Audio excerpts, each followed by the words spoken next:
15 rokov podnikám v oblasti služieb, hotelierstva a gastronómii.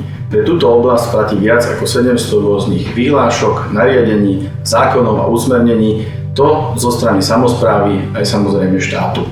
Navyše sa tieto ročne viackrát menia. Keď s niečím začínate, musíte poznať pravidlá. Je to ako v hokeji. Pravidlá sú vždy minimálne na jednu sezónu fixné. V podnikaní to však zásadne neplatí. Nielen sa pravidlá menia počas hry, ešte ich musíte zásadne sledovať, poznať a dodržiavať. Radi by sme sa radšej zaoberali svojim produktom, svojou podnikateľskou činnosťou a teda aj zvyšovaním zisku a aj platov zamestnancov. Namiesto toho sa musíme zaoberať byrokraciou.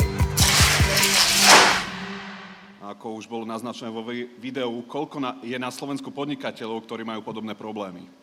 Alebo sa vám tiež táto výpoveď zdala smutne tuctová? Alebo možno trošku inak.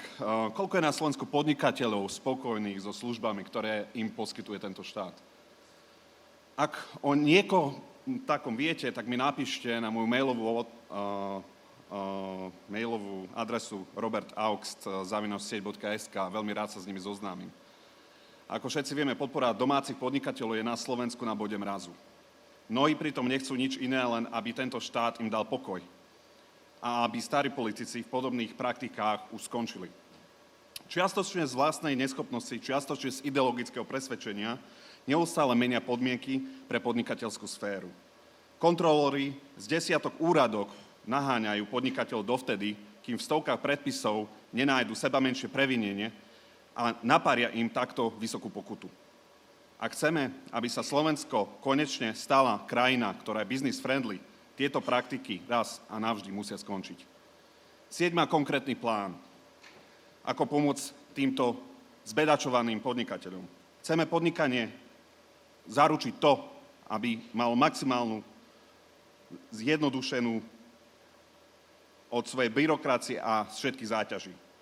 Štát vynakladá niekoľko desiatok eur a miliónov na elektronizáciu verejnej správy, ale výsledok sa do dnešného dňa nedostavil.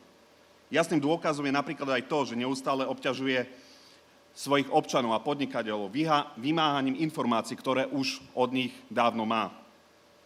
Zmysluplná digitalizácia pritom jednoznačne má svoj význam. Stačí sa pozrieť napríklad na pobaltské krajiny a zistiť, koľko peňazí a času môže štát týmto ušetriť. Samozrejme, znamená to aj to, že v budúcnosti napríklad voľby cez internet nemusia byť len určitým žánrom science fiction. Sieť má konkrétne opatrenia na podporu podnikania, ktoré umožňuje ľuďom vyniknúť v tom, v čom sú naozaj dobrí. Od určenia intervalov, odkedy dokedy môžu pravidlá pre biznis byť pozmeňované v rámci roku, až po jedným metrom, ktorý chceme predstaviť tak, aby boli jednoznačne zaťažovaní podnikateľi len tak, ako ich určí štát a nie viac, ako je potrebné. Jednostranná buzerácia zo strany štátu a jeho všemocných úradníkov týmto musí skončiť. Som Robert Augst, som sieť a chcem štát, ktorý nehádže podnikateľom polená pod nohy a je voči ním ústretový, pretože oni sú tí, ktorí vytvárajú pracovné miesta a hodnoty. Dobrý štát musí byť férový k podnikateľom a k svojim občanom.